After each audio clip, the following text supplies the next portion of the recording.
The ride from Glen Allen to Tok was great and we managed to dodge all the rain clouds.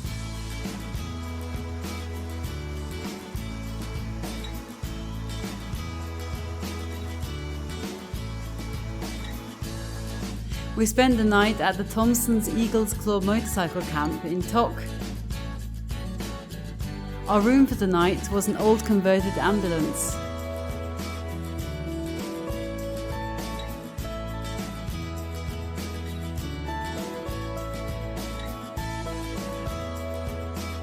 The next morning we continued towards the Canadian border via the top of the World Highway.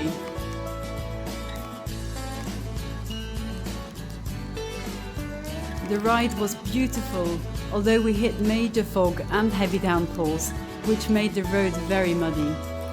We were grateful to have our little 250s in these conditions. Drenched, we reached the Klondike River and we rolled directly onto the ferry over to Dawson City. By this time we were really ready for some hot toddies and a roof over our head.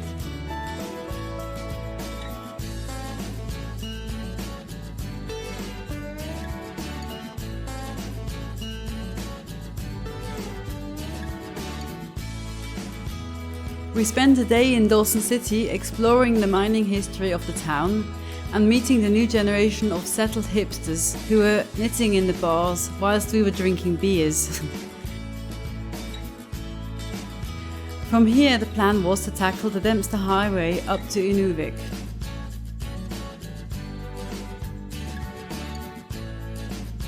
We started off onto the Dempster highway, leaving Dawson City with 740 kilometers of gravel road ahead of us, heading up to the northern town of Inuvik.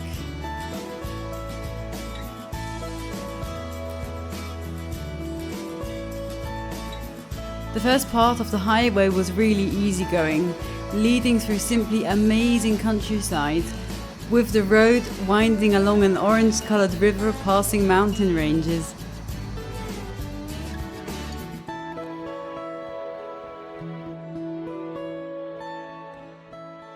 We were really happy with our progress when we realised that there was a hint of smoke in the air. As we rode on, the smoke got thicker and thicker by the minute, and before we knew it, we were surrounded by forest fires flaming up beside the road. Being low on fuel, and therefore having reached a point of no return, we decided to push on through the smoke.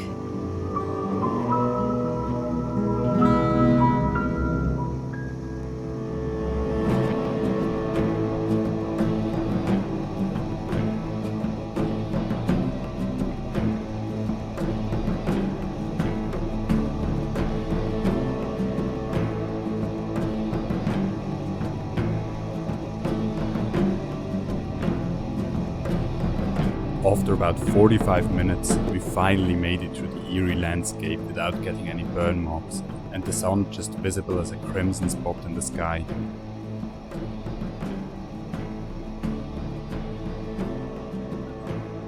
We were already very ready for a cold beer when we ran into a thick layer of powder on the road. You can only imagine what riding would be like when wet.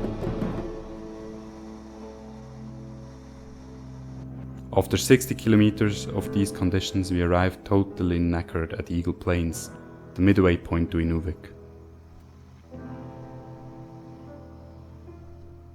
There had been a grizzly bear on the campground the night before, and they had to get the guests into the hotel nearby. But we were just too tired to worry about this, and sleep came very easily. The next morning, we rode off heading north and crossed the Arctic Circle for the second time on our trip.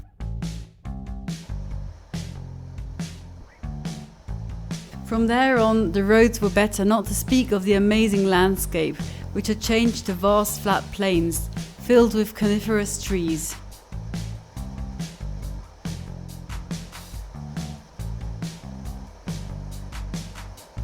Later in the day, we made it to Inuvik, which is measured by the location quite inhabited, but it felt like a ghost town.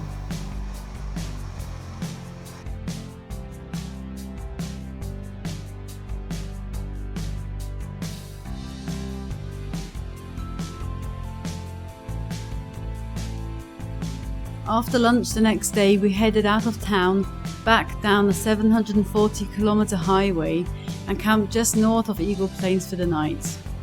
We just barely survived due to the swarms of mosquitoes by the riverside.